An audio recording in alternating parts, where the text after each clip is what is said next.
dari kelompok 2 yang beranggotakan Alvin Daito, saya sendiri, kemudian Muhammad Fadil Febriansyah, Alma Miftahul Jannah, terus Faradelia Mahmudita.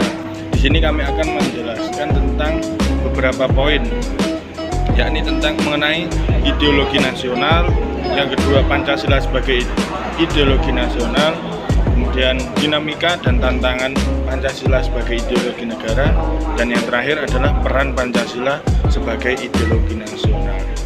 Oke, untuk poin yang pertama yakni mengenai tentang ideologi nasional akan dijelaskan oleh Faradelia Mahmudita. Oke, kami persilahkan. Yang pertama, ideologi nasional. Ideologi adalah suatu sistem nilai yang terdiri atas nilai dasar yang menjadi cita-cita dan nilai instrumental yang berfungsi sebagai metode atau cara mewujudkan cita-cita tersebut. Ideologi nasional adalah cita-cita, pandangan hidup, dan nilai dasar yang dijadikan pedoman bagi seluruh rakyat untuk hidup dan bagaimana menyelenggarakan sebuah negara. Pancasila adalah ideologi negara dan bangsa Indonesia yang bersifat terbuka, dalam arti isi dari Pancasila tidak bisa berubah-ubah sesuai kondisi perkembangan tertentu. Pancasila adalah hasil dari kontrak sosial. Pancasila akan terus berlaku jika bangsa Indonesia masih menyepakatinya secara bersama-sama. Oke, untuk yang kedua yakni poin tentang Pancasila sebagai ideologi nasional akan dijelaskan oleh Alma Miftahul Jannah. Ya, kami persilahkan. Oke, yang kedua kita akan membahas tentang Pancasila sebagai ideologi nasional. Di sini terdapat poin-poin di dalamnya. 1. Masyarakat yang beriman dan bertawaf kepada Tuhan beserta bertoleransi. 2. Menjunjung tinggi nilai-nilai kemanusiaan yang adil dan beradab. 3. Masyarakat yang bersatu dalam suasana perbedaan. 4. Berkedaulatan rakyat dengan mengutamakan musyawarah. 5. Masyarakat yang berkeadilan sosial. Oke, itu saja poin yang kedua. Oke, untuk poin yang ketiga yakni tentang dinamika dan tantangan Pancasila sebagai ideologi negara. Di sini saya jelaskan sendiri. Nah, yang pertama mengenai dinamika Pancasila. Dalam dinamika Pancasila di sini terdapat 3 masa, yakni dalam masa Soekarno, kemudian masa Soeharto, yang ketiga adalah masa reformasi. Oke, masuk ke masa Soekarno dulu. Dalam masa Soekarno di sini mengalami pasang surut karena campur dengan ideologi komunisme dalam konsep Nasakom. Oke, yang kedua adalah masa Soeharto. Di masa Soeharto ini dituangkan dalam TAP MPR nomor 2 tahun 1978 tentang pemasyarakatan P4 dan dijadikan asas tunggal bagi organisasi politik, orpol, dan organisasi masyarakat atau ormas. Dan yang ketiga yakni tentang masa reformasi, yakni di sini tantangan Pancasila di sini berupa enggannya para penyelenggara negara mewacanakan tentang Pancasila hingga hilangnya Pancasila dari kurikulum nasional. Oke. Kemudian kita masuk ke unsur-unsur yang mempengaruhi tantangan terhadap Pancasila sebagai ideologi negara. Dalam unsur-unsur di sini terdapat 2 faktor, yakni faktor eksternal dan faktor internal. Kita masuk ke faktor eksternal dulu. Yang pertama, pertarungan ideologis antara negara-negara superpower antara Amerika Serikat dan Uni Soviet antara 1945 sampai 1990 yang berakhir dengan bubarnya negara Soviet sehingga Amerika Serikat menjadi satu-satunya negara superpower. Kemudian faktor eksternal yang kedua yakni menguatnya isu kebudayaan global yang ditandai dengan masuknya ideologi asing dalam kehidupan berbangsa dan bernegara karena keterbukaan informasi.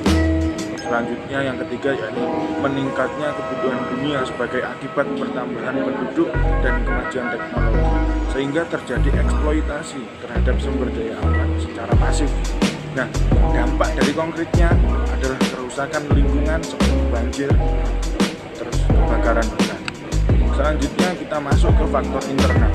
Nah, dalam faktor internal di sini yang pertama adalah pergantian rezim yang berkuasa. Di sini melahirkan beberapa kebijakan politik yang berorientasi pada kepentingan kelompok atau partai, sehingga ideologi Pancasila ini sering terabaikan. Nah, yang kedua adalah penyalahgunaan kekuasaan.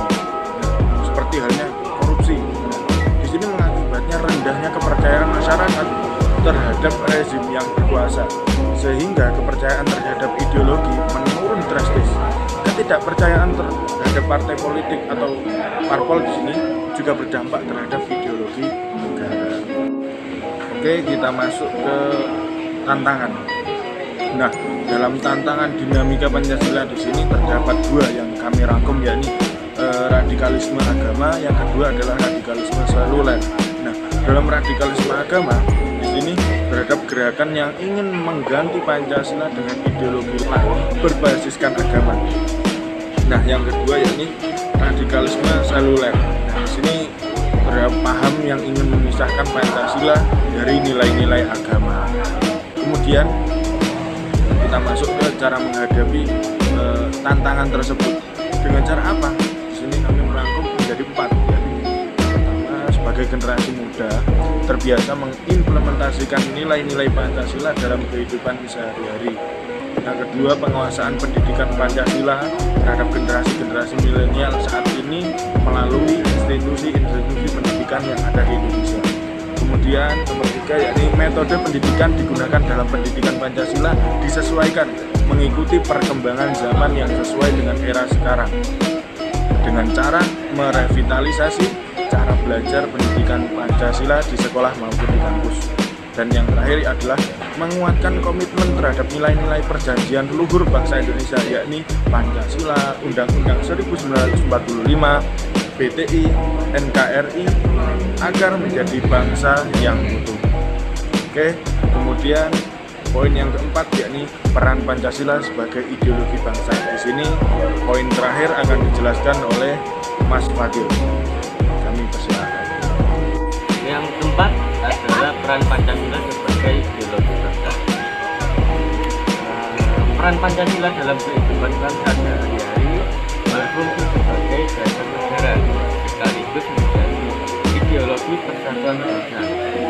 Pancasila digunakan sebagai dasar untuk mengatur penyelenggaraan ketatanegaraan yang meliputi bidang ideologi, politik, ekonomi, sosial budaya, dan pertahanan keamanan. Oke, itu saja untuk pembahasan pada poin keempat. Teman-teman, ya ini sudah malam semua ya untuk beberapa 4 poin tadi yang sudah kami jelaskan dalam PPT ini. Semoga ada guna dan manfaatnya. Sekian, terima kasih dari kelompok 2. Wabillahi taufiq wal hidayah. Wassalamualaikum warahmatullahi wabarakatuh.